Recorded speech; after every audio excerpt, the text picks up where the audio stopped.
Hey everybody, welcome to our daily Forex trading strategy session here at Forex.Today. It is Tuesday, June 28th, 2016, just after 7:30 in the morning New York time. New York is waking up, hungry for money. London, they're having lunch. Fish and chips again.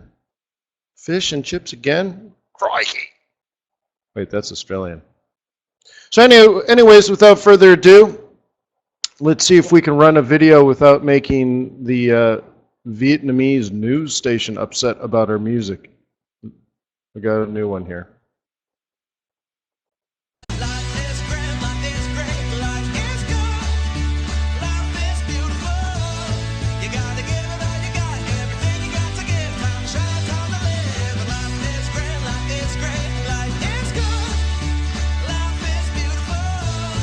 Life is beautiful, baby. Life is grand.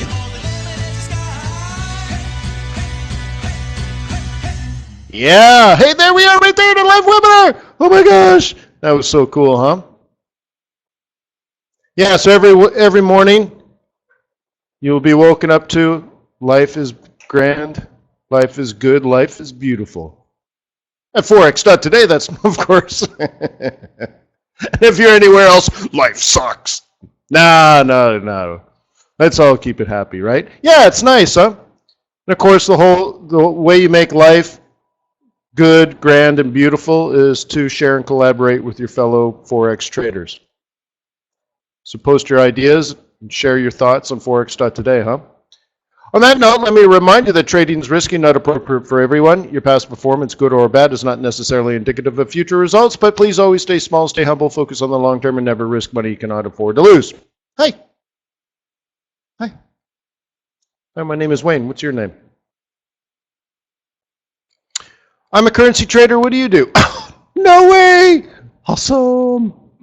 Yeah, so I've been sitting here at my desk for 10, 12 years, something like that.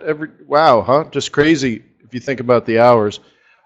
Sitting here a very long time watching the markets. I've gone through booms and busts and booms and busts and booms and busts. Very interesting.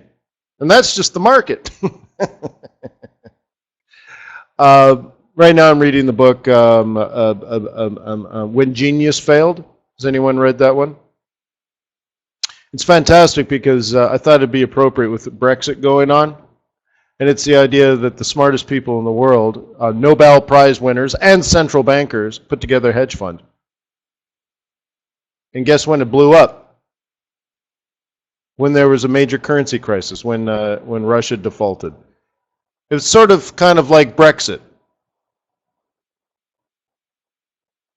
LTCM, exactly. Long-term capital management.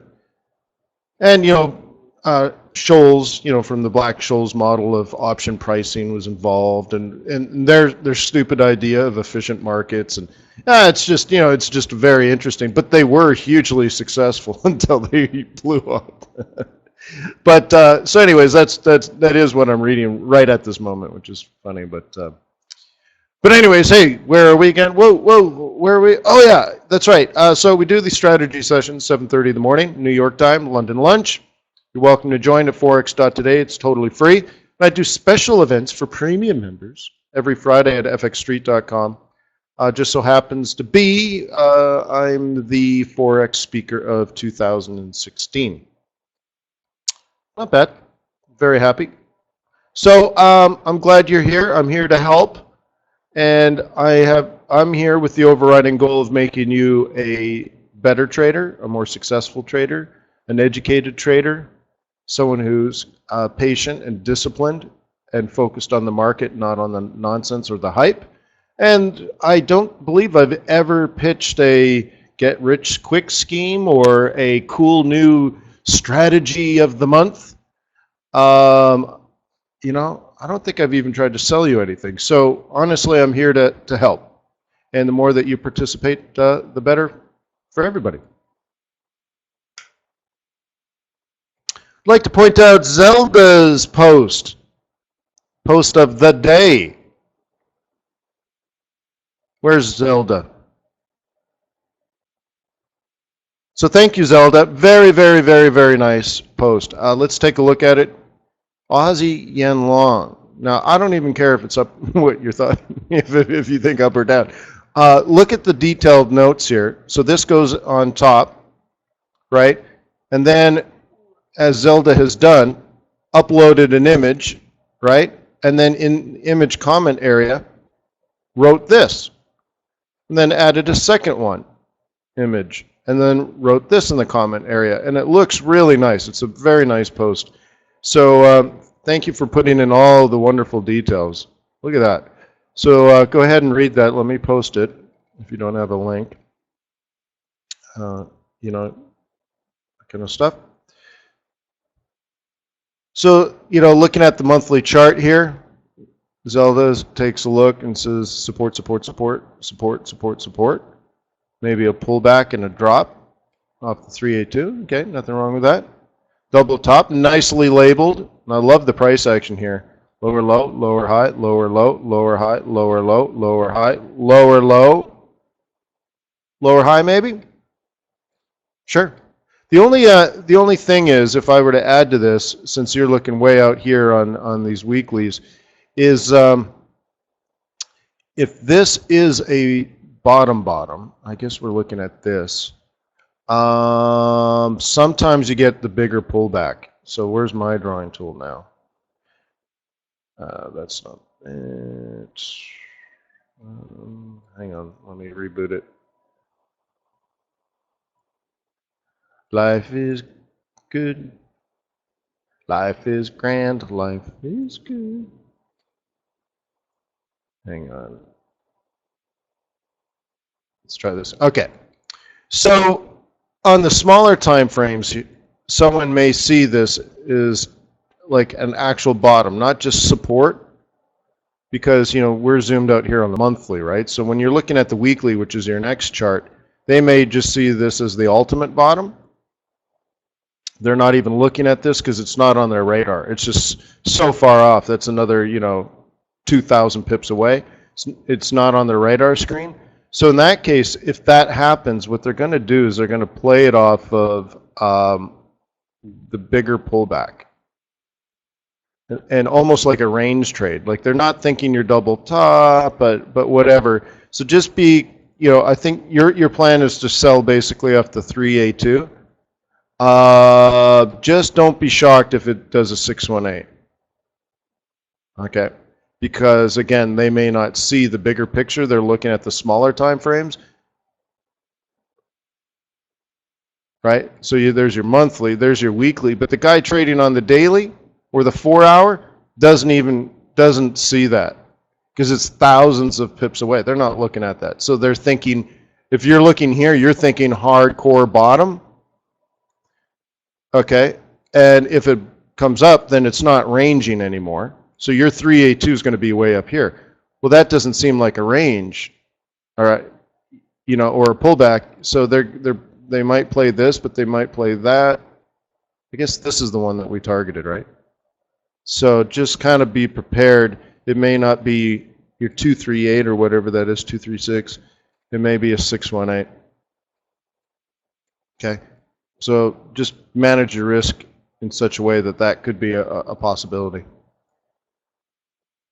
Okay. Price action, everything's good. Just imagine if this is five waves down. If you're an Elliott wave person, you're also going to expect a 3-wave correction, right? Up to the 618, and then what?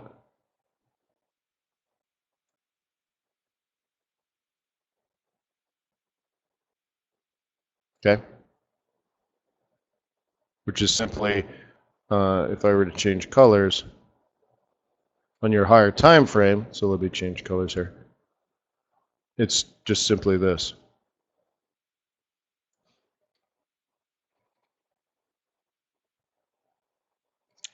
So cool. Thank you for sharing. I already gave it a like. I already liked it. You know what? That was so good, Zelda. I'm going to follow you. Congratulations, you are now successfully following Zelda. Awesome. You know what? Wow, I've never actually done this. Let's.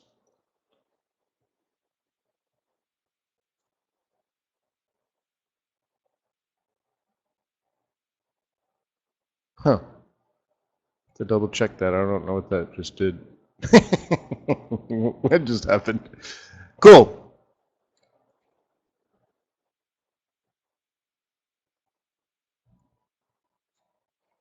So that's the power of the community, guys. So really nice. That's very, very impressive, Zelda. Very, very impressive.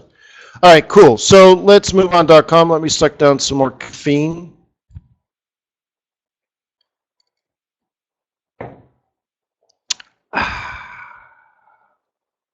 That's nice.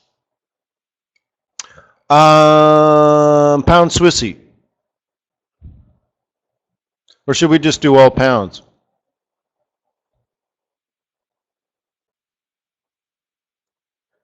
So anyone being stubborn and just shorting for the sake of shorting because it's been falling and maybe being frustrated today?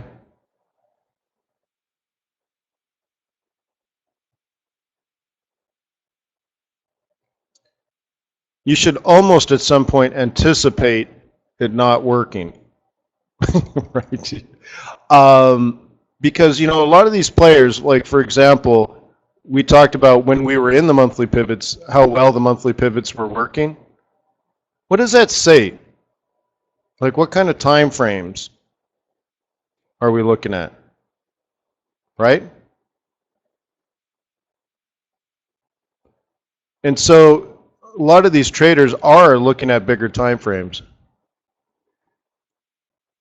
So like one of the banks I'm following, they put in like a 400 pip limit with a 700 pip target. You know, they're not messing around with 15-minute charts, are they?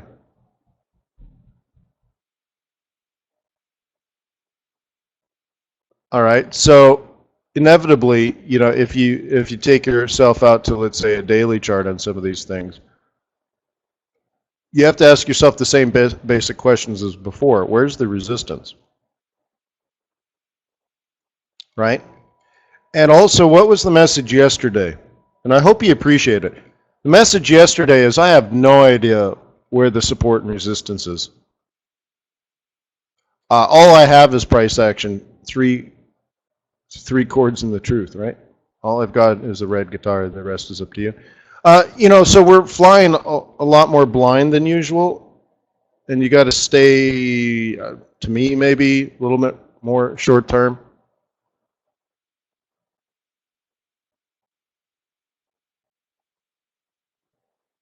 Right?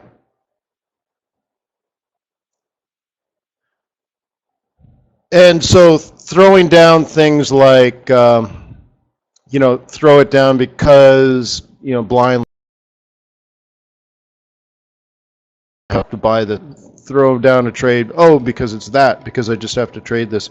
I'm a lot less reluctant. So like yesterday I talked about weekly pivots opening up and I'm right at M2 and yet I didn't buy. Normally I do. I didn't because I'm like, these are unusual markets.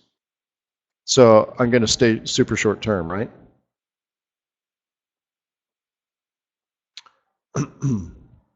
Right.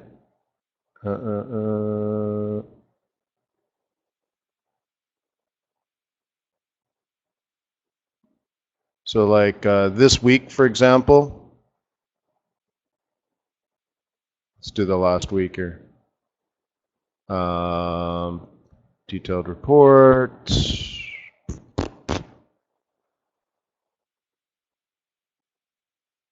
Detailed statement, fine, save. Detailed statement already exists. Do you want to replace it? Yes. So hang on. So like how am I handling? Hang on, let me adjust this. Keep my sensitive parts.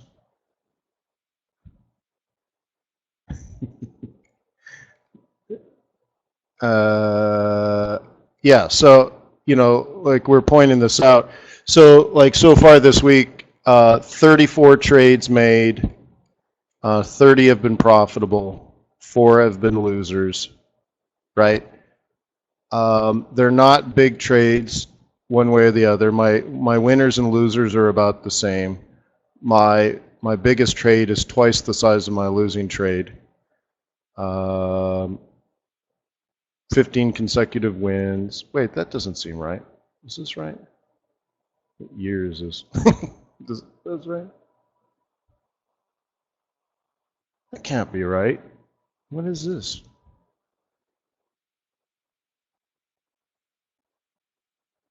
Is it June 20, 2016? Oh, yeah, I'm looking at the wrong one. Well, what is this? Oh, I'm sorry. Sorry, I got thrown off. Hang on, let me go back. Sorry, I was looking at the wrong number. I'm like, it's not consecutive wins, average consecutive wins. Average consecutive wins. So I normally make 15 trades in a row that are profitable. And then when I lose 2 in a row. So this week, my best streak was, and you can see it here, consecutive wins, 28 in a row, profitable. And then I lost 2 in a row. That was really bad. And then 30 total winners, 4 total losers. All right, so what does it see? And you can see, there's no volatility in this, right? Just slowly making money all day, all night, all day, all night. A little bit of volatility there, but nothing crazy, right? So my point, if you will, yes, of course, yes. There's a lot of British pound in there, of course. My point, is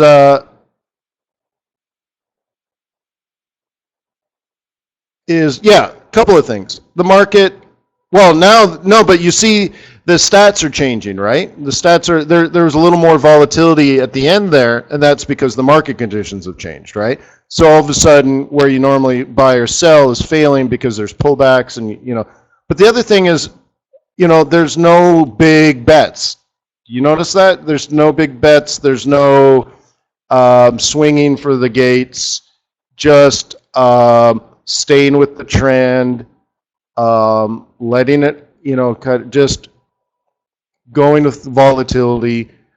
There was no big pips. I think the average pip there was probably about 25 pips, maybe 40 pips, somewhere in there. So they're 20 to 30 pips each. They're not huge, right? Versus before last week, there were different market conditions, right? So I'm trying to say, how do you stay focused and small and simply going with price action and not buying or selling simply because of the pivot anymore, or buying and selling simply because there's a moving average, but to say, we're stretched out so far from the norm. I guess I have to go this way, right? Right? So far from the norm that the snapbacks are also going to be unusual, or they might be unusual. You see what I mean? Zeal, it's only 34 trades over 50 hours, 60 hours. I mean, that's not a lot of trades. Right? So anyways, so that's all I'm trying to say. I'm not going for 1 or 2 or 300 pips. I'm not making fundamental decisions. I don't have weekly pivots that I trust. I don't have monthly pivots at all.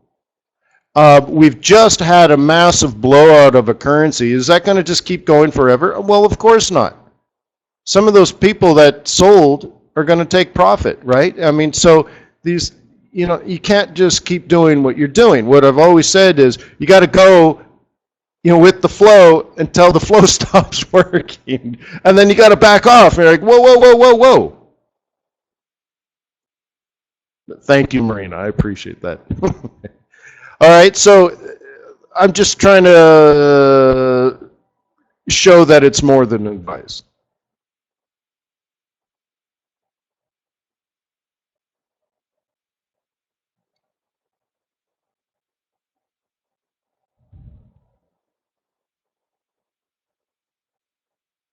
Well, okay, Miles says, yeah, so that's the play account. What about your client's accounts? Yeah. Well, I mean, very serious. That is a trickier thing, isn't it? Let me clean my glasses. That's such a serious question. The intent is the same. Let's put it that way. The strategy is the same. When and I did prepare you on Thursday night before the market opened for Brexit that the goal in those situations is not to make money. In my opinion, this is my opinion here. The goal isn't to make a lot of money when volatility is high. Okay? Because a smart investor would look at it and say, holy crap, how'd you make so much money on that? Oh, well, that was Brexit. Say what? Oh, yeah, I gambled your money, sir, or ma'am, during Brexit. Like, you have to understand this.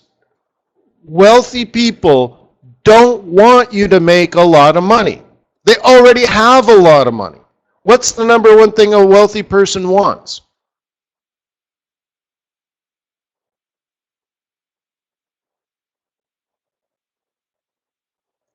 To keep their money. They simply want to beat inflation, but they need to know it's there. And then you need to make enough money so that, you know, let's say at the end of the year you say, oh, thank you, sir, I made you $1 million. And he's like, great, I'm going to buy a boat, so I'll buy a boat that's 1 foot bigger than the one I originally had planned on buying. Right? And that's it. So instead of a $12 million boat, he buys a $13 million boat. Okay? But, you know, so it's better. What everyone really wants you to do is get through Brexit or whatever the high volatility is without any major drawdowns or risk. Okay? And then when the markets are just normal and boring, you're producing income, but not at the sake of big risk. Does that make sense? So you can't have steady growth, right? PJ says steady growth. You can't have steady growth with a 25% loss 1 month, right? But turn that around. You can't have steady growth if you have a 25% winning month either. Because it's always a function of risk. So I'm reading about long-term capital management, right? These guys used insane amounts of risk, or leverage, right? Insane. And they were making so much money, it was obscene. Okay? You have probably 3 or 4 times more leverage than they had, and what they were doing were obscene, and then eventually they did blow up their fund, even though they had PhDs and Nobel Prizes, and they were, you know, professors from Harvard and MIT, and another guy was a central banker, and all his buddies were central bankers, and, you know, stuff like that, right? And what you're doing is 4 times crazier than them. So, and their best year was only 58 point something percent return, right? 58, and that was ridiculously high. And if you look at what your numbers are, you're probably trying to double or triple per year if you look at the amount of leverage you're taking, which is just like makes insanity look tame. You see what I mean? You know what I mean? So you gotta go whoop, just you gotta settle it all down, right? So so that's what's important, right?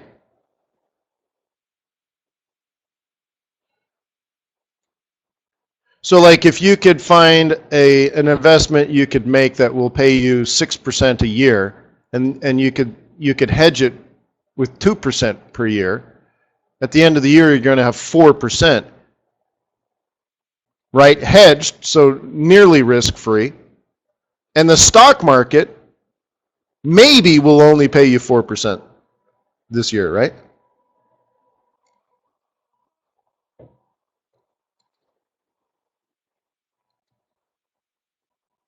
No, that wouldn't be the right assumption, Miles, but that's neither here nor there.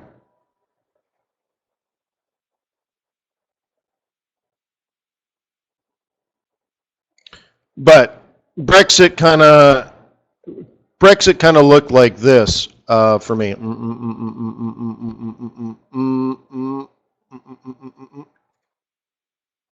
So there was volatility, tolerable, but there were some positions that, just you can't get out of everything, because some things are like neither here nor there, and it could work out if things went different, and just, and I'll be honest with you, I didn't think Brexit would pass.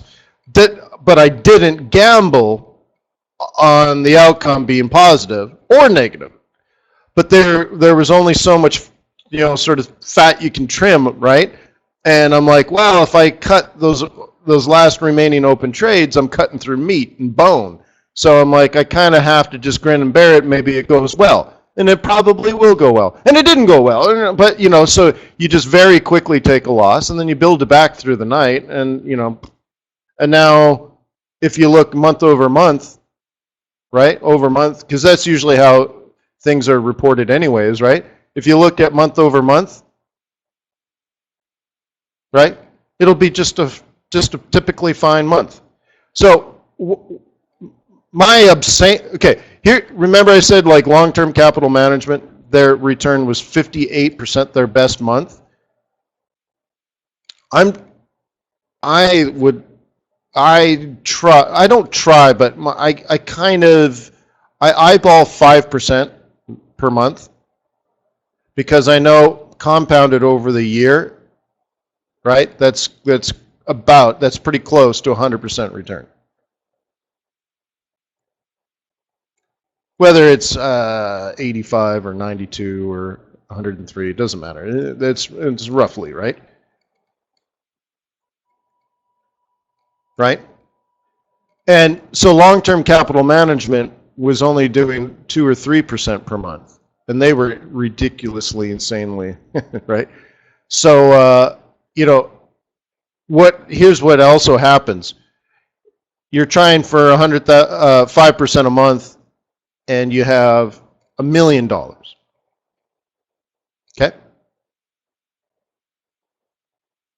Great. Are you still, all right? Right? And let's say your lot size is X. Okay? So you have a good year, and suddenly you raise more money, and you have $100 million now. Are you really doing X times 10 lot size?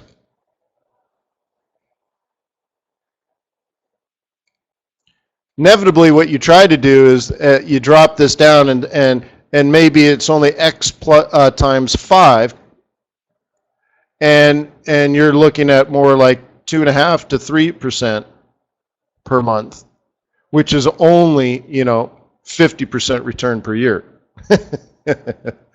Right? But you're like, 50% return is a lot more than this one, right? So because the money is so big. Right? Because you're like, well, I'll make my clients $50 million and charge them 20% of that. And you're like, it's insane money. So then you're like, maybe this is only X to the 3. And let's do 1 to 3%, and they'll probably be happy with 20 to 30%, which drops this significantly. But then you're like, I have to survive on only $1 million a month in commission, right? Performance fee. You're like, oh, so I'll only bring home $1 million a month. And, you know, in the beginning, that's enough, right? So, you know, the money starts playing around or messing things up. Plus, now you can't use your standard broker. You know, it's not like someone drops, you know, $1 billion trades on you know, TradersWay or FXCM or something like that, right? So now you know, your life gets complicated. So, for example, your account size gets larger, and you need a telephone to make trades because you're calling dealing desks at your bank. Okay. So, anyways, be prepared for the unpreparable, right? So this could simply do this. That means go from 31 really, right? From 31 to 38. It could be a 700 pip pullback. Okay? And of course, I've seen incredibly ridiculous, insane things where, you know, people start actually buying this hardcore and it goes from 31 to 50 again. And you're like, holy crap, we're right back to where it was pre-Brexit. Right? But if that happens, I want to prepare you to say, don't be stubborn and sell here because it's the 21, and sell here because it's the 55, and then sell here because it has to, and then here, and then here, and here, and then I'm like, dude, seriously? It went up 1,500 pips, and all you did was sell? Okay. So Miles says, well, what about the pullback to the weekly? Blah, blah, blah, blah. All right, let me repeat what I said yesterday. I'm ignoring all that nonsense until next month. I need new July, and even July is going to be complicated because the monthlies are going to be based on that. I mean, you know, it's all risk. Okay? It's all risk. So just be careful. All right, so let's go back. So just be careful, all right? So when they're messed up, Miles, as you say, it's risk. On top of the normal risk you take, there's the abnormal risk. And that tends to be bad, right? So pay attention to smaller time frames, pay attention to the price action of those smaller time frames, so on and so forth, right? So I guess we need to go back to pound Swissy. You know, maybe you just stay on this time frame, or you can go higher, of course. But what I'm saying is don't ignore the fact that it's made a higher high, higher low, higher high, higher low, higher high, higher low, higher high, higher low. And my fear is you're selling it because it's the British pound. You're like, it has to go down. Brexit, it fell 2,000 pips. It has to go down. No, it doesn't. No, it does not. It doesn't have to do anything. Okay? So you might want to wait till you get something like this.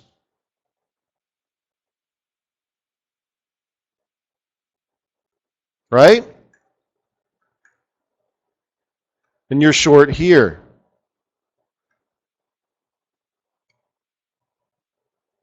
You see what I mean? You need to wait for the price action.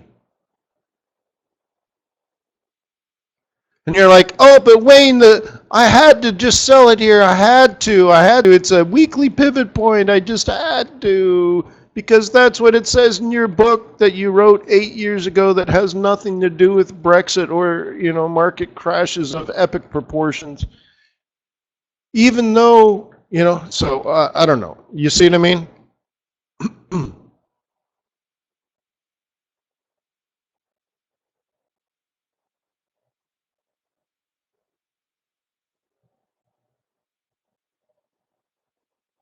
Right? So a lot of traders can be rewarded when they're, you know, dare I say, lazy and just throw down trades because, you know, they're like, oh, I'll throw a limit here, right? So you'll throw a limit, and then you throw another limit here. It just has to because of this. It doesn't have to do anything anymore, guys. All of this, by the way, could simply be profit taking.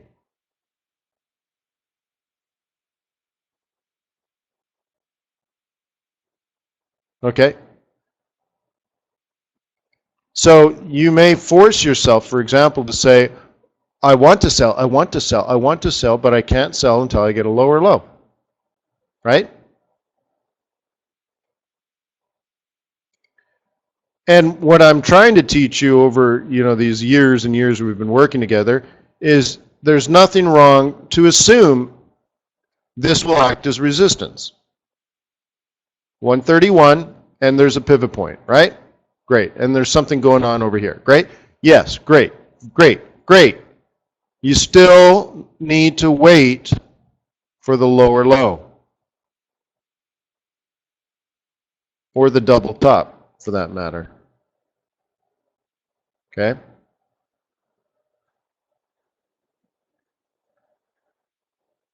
Okay?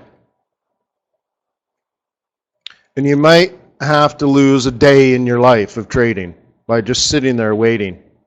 Okay? But on this new retracement, you need to fire for effect here. That's when you get involved and you sell hard. Okay?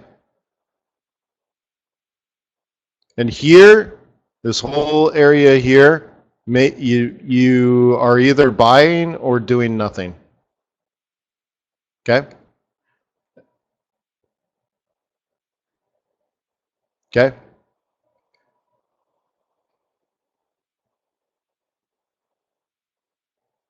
Okay? Well, remember we talk about patience and discipline a lot. This is where your patience and discipline needs to show up. To say, well, I want to sell it, I want to sell it, I want to sell it, I want to sell it, I want to sell it, I want to sell it, I want to sell it, I want to sell it. And it goes up 1,000 pips and you never sell it. And you're like, holy crap, I'm glad I didn't sell it.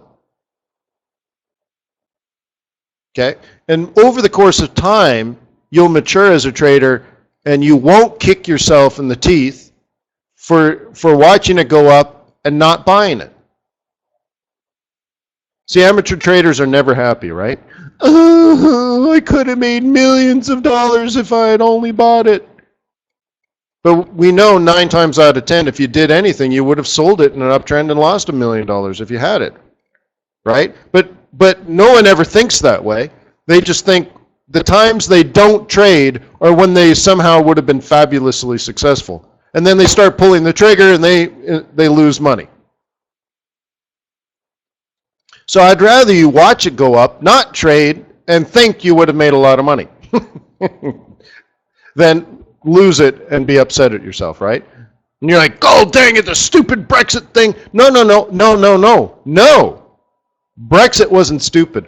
Brexit didn't make you lose money. You know what I mean?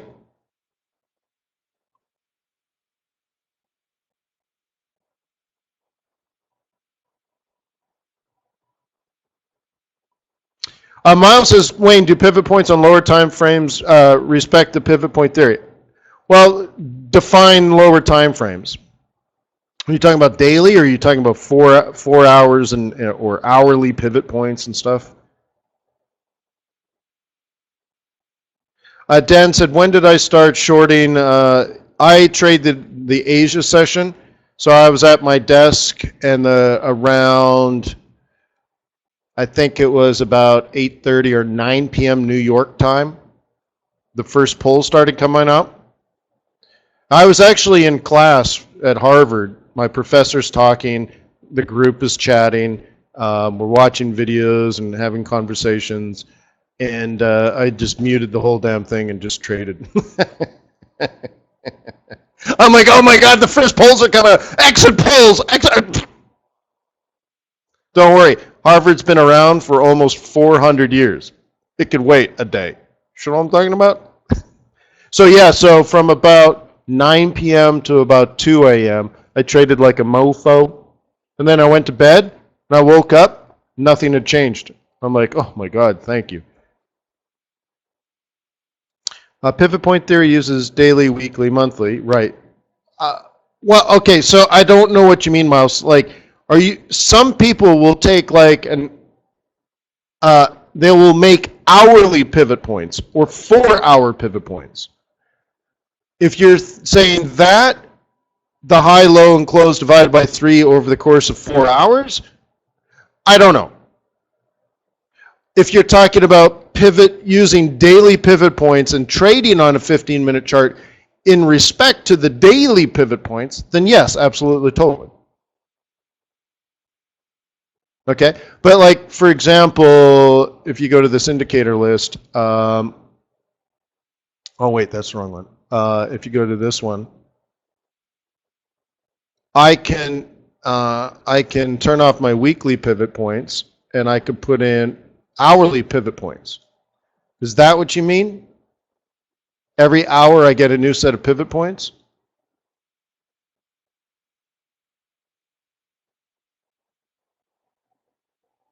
Okay, then I have no idea. No, but if you're talking about trading the dailies, yeah, I'll trade dailies with a 5-minute chart or even 1-minute chart, absolutely. All right, okay. So yeah, so absolutely. So in that case, in the normal world, let's say, so I had this on weekly, right?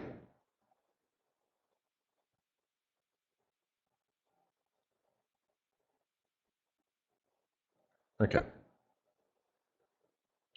Depending on how aggressive I am, of course, we all know the pivot's here. We all know it's there. Oops. Okay. We all know it's there. And I will have already said, I want to sell, I want to sell, I want to sell, I want to sell, I want to sell, I want to sell, I want to sell. Okay. 2 ways of playing this out. One, you identify this zone. If you break that, you're a bear. That's the conservative one. And the trade plan here would be down, up, sell, sell, sell, sell, sell, sell, sell. Okay? The aggressive one is hit this. You see this giant red. So I'd be short about there on the pullback to the weekly. And the stop would be just, I don't know, up here somewhere. Okay? Again, not a short at the pivot because of the pivot, but the fact that, we had a candle like this come up to the pivot, and the next candle was like this. All right? This was going up, and then it totally collapsed and reversed. So the next 1 minute, I'll catch a 382 candle, and I'll fib, fib, fib, boom. So you could consider it like a reversal pattern. You see this here if I really zoom in now, especially on a 1-minute chart, right? This is a 5-minute chart. So imagine it on a 1-minute chart. I wait. Oh, snap. Boom. Zip. Catch the 618. And again, watch it hit the 618 and then turn red again on a 1-minute chart. Yeah, I'll probably be short right there at 130.65 kind of thing. And it's supposed to make it's supposed to do what it did actually. Okay, one would totally expect this to do this. And then if you're a bear, of course it's supposed to make a new lower low, which it didn't. Okay? And it did exactly what it was supposed to do for bulls as well. So the bears would have taken a small loss or break even. The bulls are supposed to buy here. It's absolutely, totally, childish quality setup. I mean, that's as basic as it gets. If you're a bull, that's it, right? And then if you don't understand that, then you need to do some research. But that is as basic as price action can get, right? Higher high, higher low, off the reversal, gone. 5-minute kicker. I mean, there's nothing complicated about this, bullish or bearish wise. Bears did exactly what they were supposed to do. Some sold on the first touch, some sold on the second touch. That is supposed to happen. It's actually supposed to behave that way. But these guys did what they were supposed to do as well. And they bought at their area. There just turned out to be a lot more bulls than bears, but both. This is predictable, this is predictable, and both actually happened.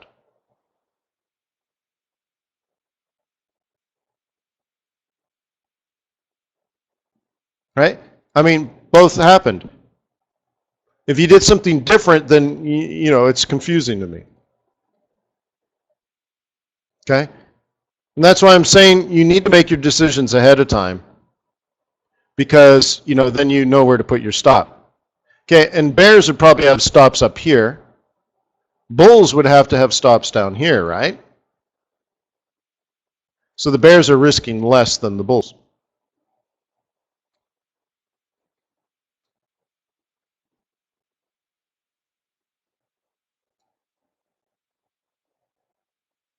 So Rob says, so you fit in the goal. Yeah, oh, absolutely. No, you have to, guys. Okay? You have to. So this is what I've always said. Always, always, always. Think of the name of my book, for example. Strategic and Tactical Forex Trading.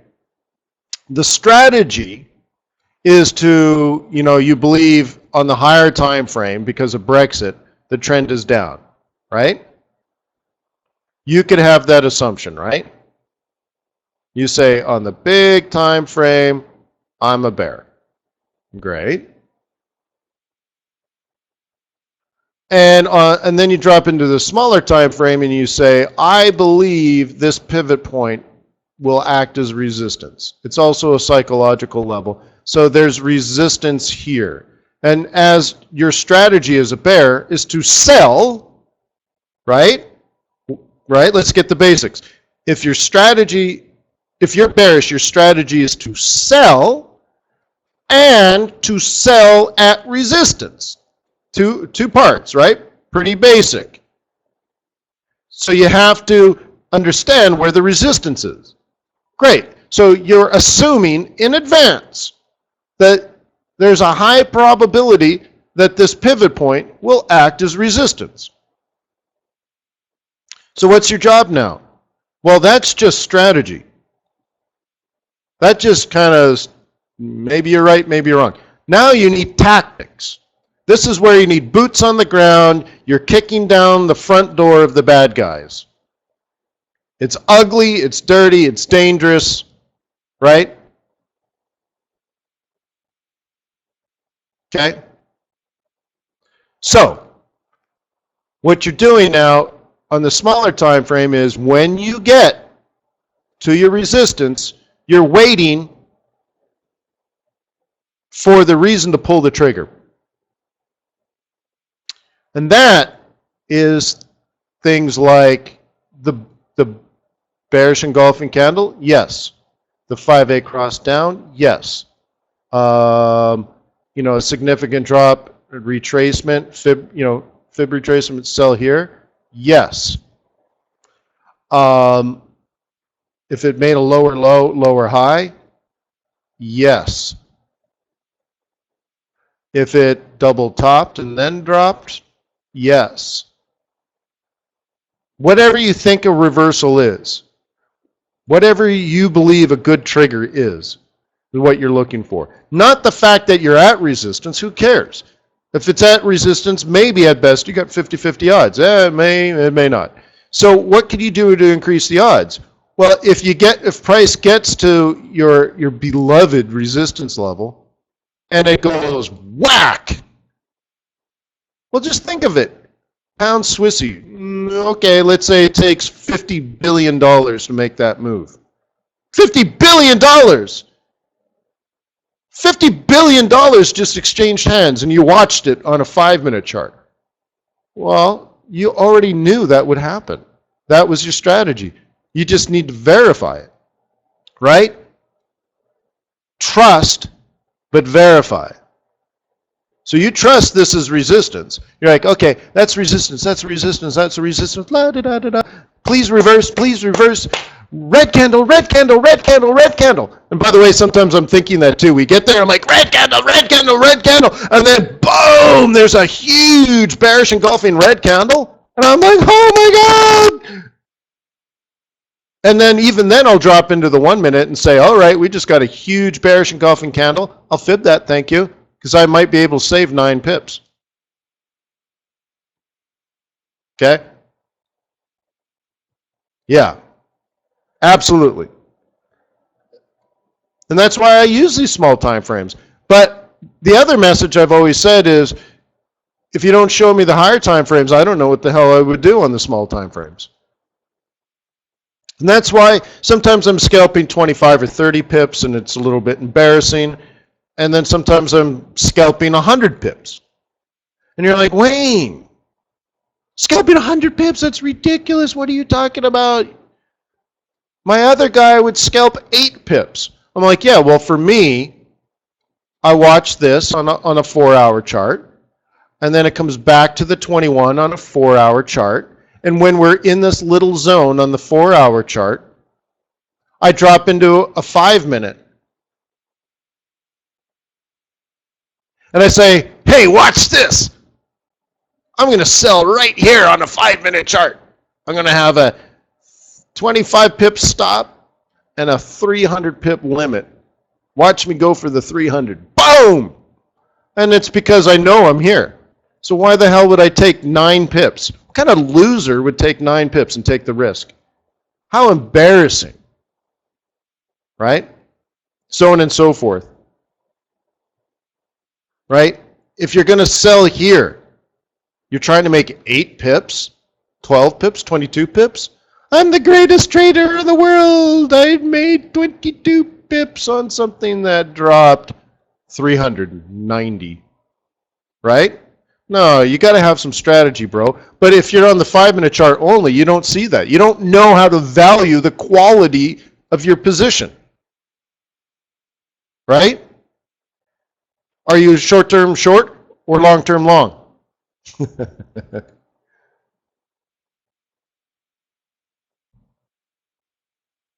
Okay.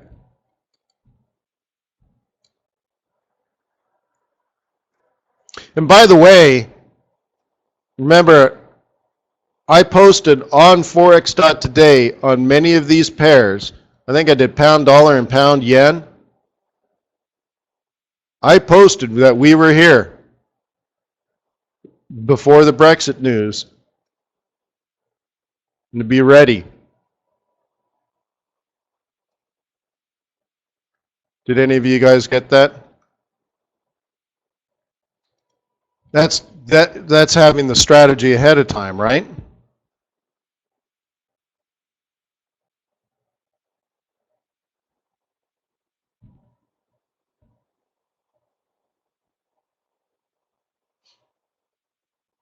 This is on the activity feed. So good. Again, I'm like, S&P 500 futures limit down. South Korea intervening. Japanese minister also. Markets are nervous. Look at this. Look, I bought USD yen at 100. Right? And I'm freaking out. Come on, guys. Oh, sure. Now it resets me.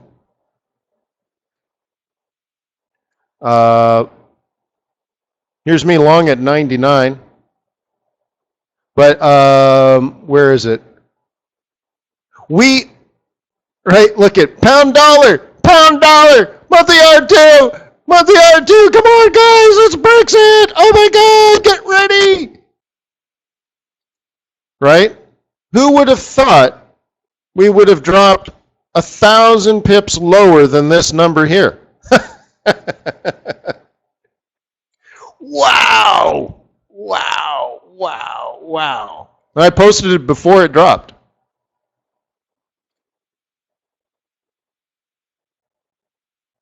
So where were you, dude? I was posting this live.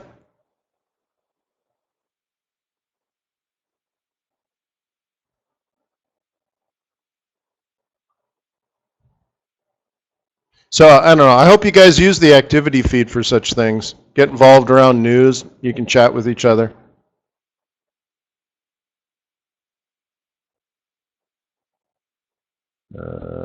far back we'll have to go.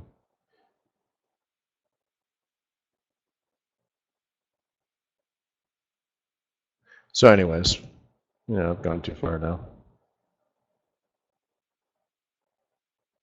Oh yeah, here's another great one. Pound yen. Guess what was the top? Look at that. Something might happen. So let's, will it let me draw? So here's my point. Okay, here's my point. This is a 5-minute chart. Why am I showing you a monthly central pivot point on a 5-minute chart? So a couple of people asked about pivots and time frames and stuff, and then, right? Why am I on a 5-minute chart? Because I've already prepared to be tactical.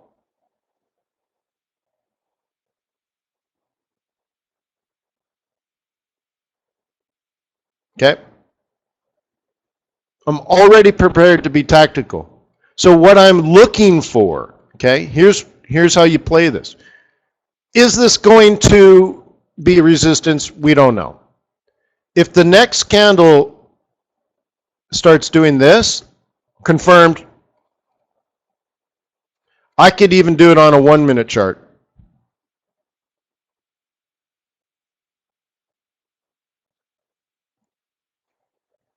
Okay?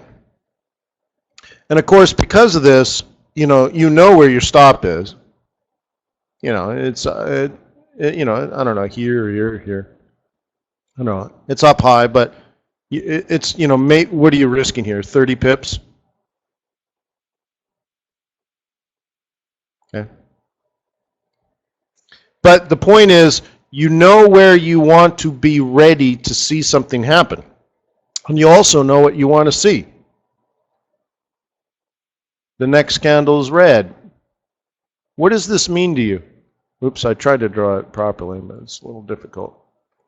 Let me try that again. What does it mean to you if you're staring at something and you think it's going to be red? It's the next candle's going to be red. The next candle's going to be red. The next candle's going to be red. The next candle's going to be red.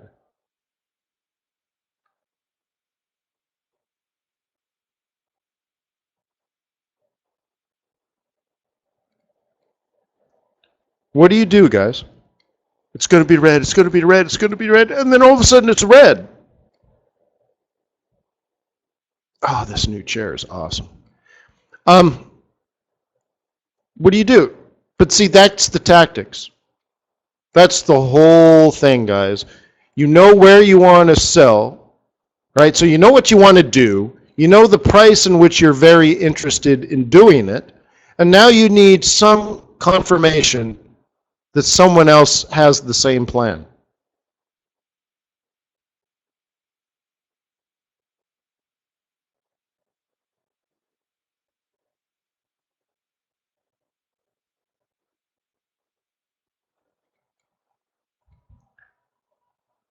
Okay? Well, if you do, Miles, I'm usually on a 1-minute at this point. So this might be 2 minutes.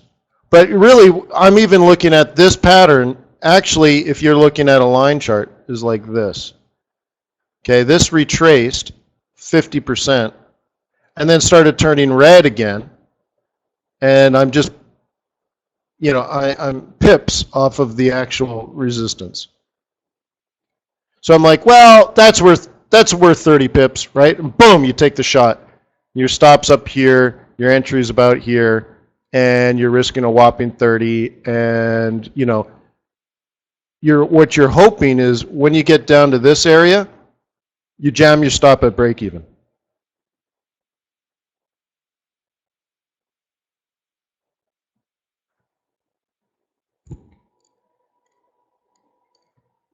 Or if you're like me these days, just take the profit. Right, the last 48 hours has been like sell down to here, obvious support. Like, why the hell would it not bounce there? Why wouldn't it? I mean, is it resistance or not? What's the debate? I mean, support, right? Of course. I mean, just of course it would come down and head up. There is absolutely no doubt in my mind. I just don't know if it's going to head down or back up. Okay, and I'm not even talking Brexit. I'm just talking every 100 times a day, any given day. If it comes down, it will hit this zone and it will go up. Will it make a higher high or a lower high? Well, that I don't know, and that comes down to time frames and pivot points and price action and fundamental bias and news and sentiment. Okay, but it will go up. So on days like the last, let's say this week, I just take my profit. I don't have an opinion. I don't have weekly pivot points. I don't have monthly pivot points. Everything is extreme, so I don't have an opinion. But I know it's going to go down off of resistance, and then it'll come down here, and I know it'll go back up, so I'll just ignore it. And then if it turns red again off my 50% retracement near the midpoint cycle level, sell it again, and the next target's here. And then it will go up. Why wouldn't it? You see what I mean? See the logic? Of course it'll go up. Will it make a lower high or a higher high? Well, probably a lower high, but I ain't going to test that theory. Right, so on and so forth. If that pivot point broken, maybe. Yeah, maybe. But it seems to me, if I was a bear here, why would I suddenly be a bull? Right? If I was a bull, I should still buy down here. You see what I mean? So if it did that and then went higher and then maybe. Depends on how I feel and how much I've done. So like the honest answer, right, is what if I made 3 losing trades that day? Right? This was loser number 3. I sold and it went, and so am I going to try again and do the opposite of what I did before? I usually feel like, how you say in France, a douchebag. I think that's a French word. I don't know what it means. But you're like, dude, I just sold it here. A half an hour later, I'm buying it. Like, I'm like, what kind of moron am I? Did I have no trade plan? Right? Like, what made me short there and now I'm buying it? Like, what changed on the 4-hour? What changed on the daily? What changed on my weekly point of view? What changed fundamentally? Nothing. So why did I sell it at the monthly and suddenly I'm buying it at the monthly? Well, it kind of feels like I just didn't really have a trade plan and I'm just going with, chasing price is not price action trading. All right? So if I sold here, clearly I sold for a reason that was logical because price action is up. So I must have had a good, logical, intelligent reason to sell here, not just blindly sell it. You see what I mean? I'm sorry, Abigail, if I insulted you. That was very poor taste in language.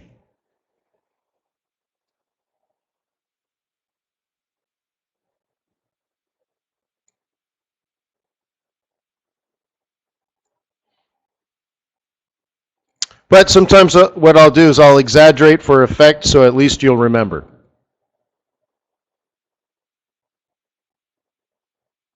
Right? So, all right, so let's, but yeah, not classy. I agree.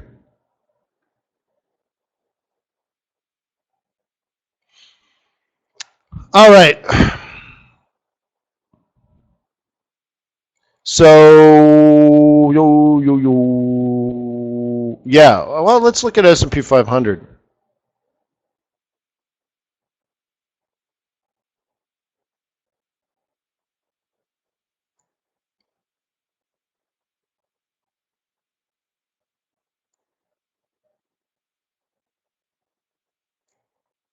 Okay. We hit the big line.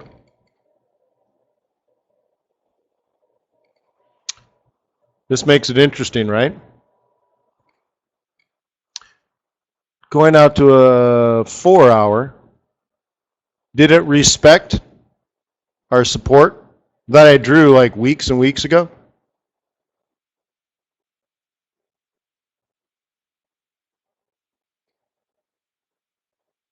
What do you think, guys? So to refresh, the support, oh, I have to really go back now. Okay, the support I have identified from here, here, here, here, here, here, here, here, here, here, here, and the psychological level of 2000. Okay? So you can say, well, I think that might be support. On this hourly chart, is there a way that that was tradable?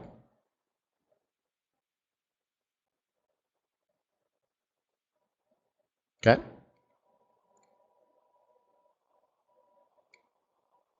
The answer is absolutely, totally.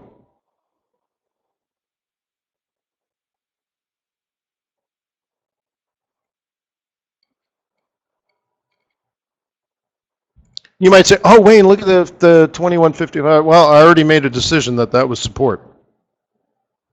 The rest is just nonsense. Right? So I'm going to trade the price action, and I'm going to manage the risk. Yes, it's a counter trend trade. Yes, it's centripetal. But I want to buy the S&P 500, right? Like, right? So you got to make the judgment call. Or keep dropping into smaller time frames. So at the very least, you know, one of these moves here. So like the 2155 cross. Did anyone actually read my book? Okay. After the 2155 cross up, what is the next move in the typical trade plan? In the basic, boring, everyday. The next 5A cross up or down? 5A cross down if you're a bull, or 5A cross up? Okay, so you're long here. Or here, actually. I guess it's here. Sorry.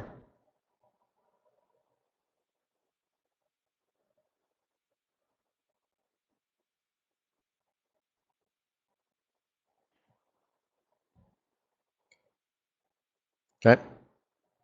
So this retracement back to the 21 would probably be the right one, right? So let me draw it out a little bit better. You were probably looking at it like this, like 2155 cross. There was a breakout retracement to the 21 off of a roll reversal. Okay. So yeah, you're long right here based off my just simple, boring, basic trade planning for the foreign exchange market in a book I wrote 8 years ago.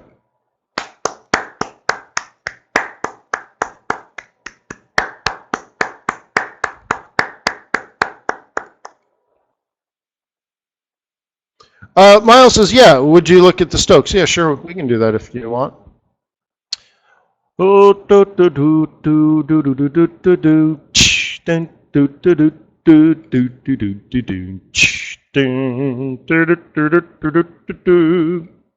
Okay, so there's two ways of doing it. Actually, multiple ways if you want to do it that way. So there's the extreme cross. Yeah, see, I don't want to get into that. So you could do 2155 cross Stokes kicker. That gets you long about here. Right? And my argument in the book was that it's about the same price anyways. It's not a lot different, right? So, okay, so we'll do it like this. Here's the 2155 cross.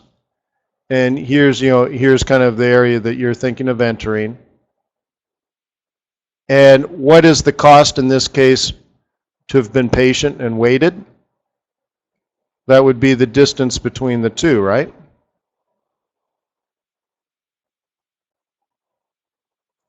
So it cost you this much to wait for a less risk entry. So instead of buying at 2004, you bought it at 2009 or 2000, let's say 2010. And this is 2004 and a half. So let's call it 2005. So it cost you 5 points on the S&P 500 to be more conservative and have less risk. Okay? And now it's gone from 10 to 20, so you're already up plus 10. But you gave away 5 for being conservative. But actually, if you look at it, even if the 2155 cross was here, the best you could possibly enter, so let's actually go in, because remember, it's lagging, so let me try to zoom in here. The best you possibly would have gotten, let me put this back to blue. Let me redo this. So here's the 2155 cross, but the best you actually would have got would have been about here. So you're actually along 2008. And then in here is the more conservative one, which is 2010, 2011. So we're only really talking about 3 points now. So to lower your risk, you waited for a more conservative entry and gave away 3 points to reduce your risk, but you're already up 10 points anyways. And it's only been 1 day. It's actually only been half of a day, right? And what's your goal on this? Well, to me, it's the S&P 500, so the goal is to never get knocked out. Right?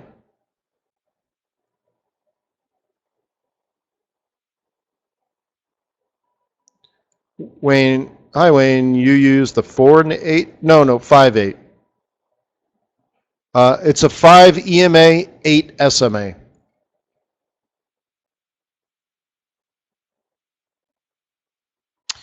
I use trend lines less, okay, because my theory is they're subjective. Uh-oh, my mouse is having problems here. My theory is that they're subjective. Okay. I don't know where you're going to draw your trend lines. Okay. Is your trend here? Is it here? Are you using a pitchfork?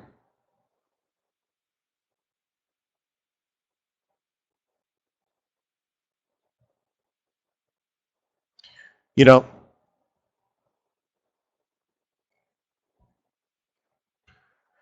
so which one are you using? I don't know. I don't know. That's up to you. If if you're using a weekly pivot point, I know where your weekly pivot point is. It's not subjective at all. There's last week's high, last week's close, right? So last week's high, last week's low, last week's close, divided by 3. I know where your line is. I know what you're looking at. I see it, you see it. And it's common knowledge, which means I know that you know that I know that there's a central pivot point there. Okay? And the more information like that there is, the more helpful it is. So one message I've tried to get across with you guys is I don't think you should try to outsmart the market. So what was the message today? Have a trade plan, right? Design a strategy, plan it out. You could do it hours or days in advance. Decide whether you want to buy a market or sell a market. And then define at what prices you'll be interested in buying or selling, and for what reasons. Is it a cluster of weekly, monthly pivot points? Wait for price to get to that area, so now you actually got the price or have the potential to get the price you want, and then verify that someone else is actually carrying the load because you're not big enough to move the market. So someone else needs to move the market for you if you're going to make money. That's why you drop into 1 minute and 5 minutes and look for the action you're expecting, and then drop a lot, pop a stop, take a walk. Okay? So you're not trying to outsmart the market, you're trying to figure out what the market is going to do. Okay? Much different mentality.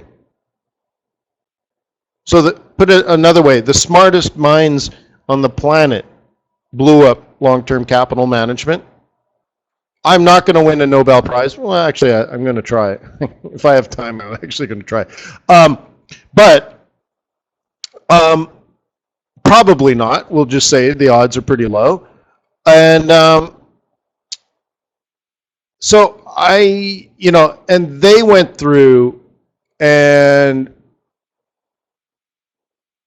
tried to outsmart the market, and they didn't.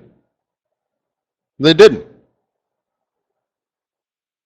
The Nobel Prize, PhDs, central banking insight, special deals, special knowledge, unfair advantages. They had it all, and they still blew up the market. And the reason for it is they were trying to outsmart everybody. And they honestly thought they were smarter than everybody, and they actually were smarter than everybody. Their fundamental flaw is that they were human, which means they're stupid, pathetic, weak creatures. But they were really smart.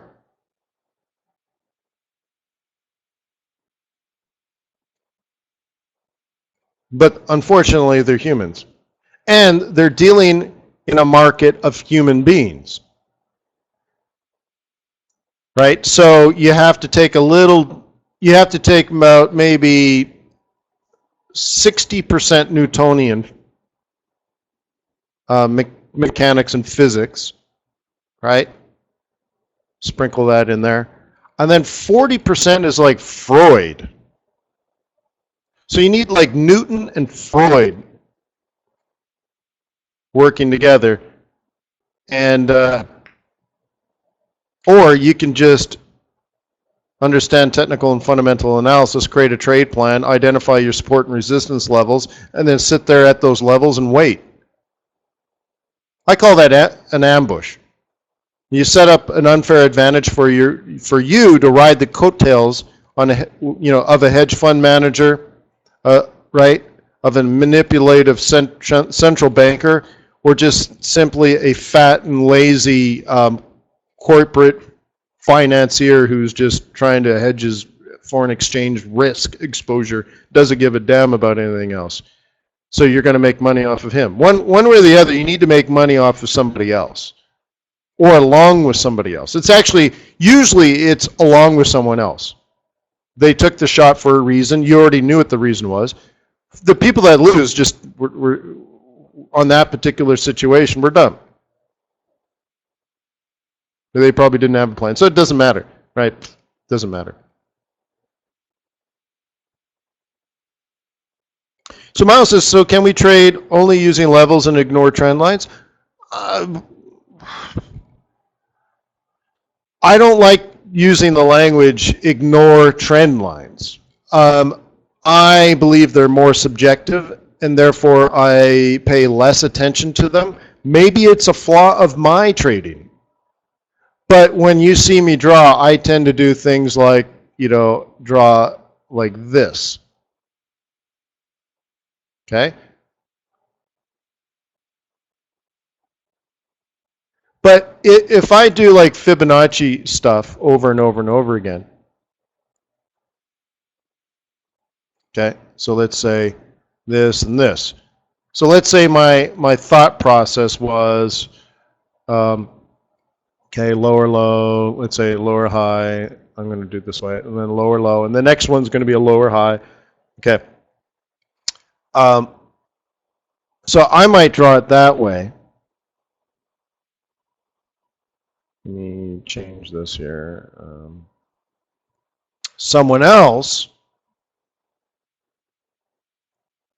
may draw it this way. Okay, and we're both right. I'm just using Fibonacci retracements and extensions, and they're selling their trend lines. Okay, and it's exactly the same. So my way is not better than someone else's way. And in fact, we almost always, we meaning the general market, are one way or another, by hook or by crook, we're all doing the same thing for the same reason, just slightly different tactics. But is one better than the other? Look, if you sell lower highs, I don't care why you do it. In a downtrend, I just really don't care why you do it. And that's why I don't try to fit you in my way. What I'm trying to get you to see is, it's a downtrend. Sell it. The rest is just noise. Why doesn't matter to me. At what price is your prerogative. You know, should you use 25 pip stops or 250 pip stops? Well, it's just a slightly different strategy with slightly different tactics. But at the end of the day, as long as you're selling in a downtrend, I couldn't give two hoots, because my way isn't the right way, your way isn't the right way, but we're both doing the same thing and we're both making money, right? As long as you're not doing that at a consequence of risk. You might make 10 trades in an area where I make one trade, and you might make more money than me or less money than me. It doesn't matter as long as we're both selling in a falling market. The rest is just, you know, hot air. It's why the confusion is like, why do people buy in a downtrend? And I did lose money on Brexit when I did buy at the monthly S1, and then I bought at the monthly S2, and very quickly took triple-digit losses. Like, no, you know what? Back then I was even using 50. Right. So I lost 50 pips in like 3 seconds. I'm like, oh my God. And then it dropped down to M2, and I'm like, well, I got to take a shot here. Got my little thing, and boom, bought it, boom. 32 seconds later, lost another 50 pips. I'm like, son of a... And then, you know, you back off. You're like, whoa, whoa, whoa, whoa, because I ran out of lines. I ran out of places I wanted to buy, but at least I knew where they were, and I was ready. And I managed my risk, so I took a punch in the face. That's really a slap, right? And probably 4 minutes later, I made 100 pips on the next trade and made all that back. So... but I don't enjoy that type of trading. The best trading in the world is the boring trading, right? Boring trend trading. Trading in the direction in which the market's moving already. And to make it even better, if I can make that trade while I'm sleeping, even better yet. Right? Those are the best trades. Sleeping trades or boring trades that are putting you to sleep. If your life is exciting, you're doing something wrong. You want excitement? Go buy yourself a yellow Lamborghini. But your trading should be boring.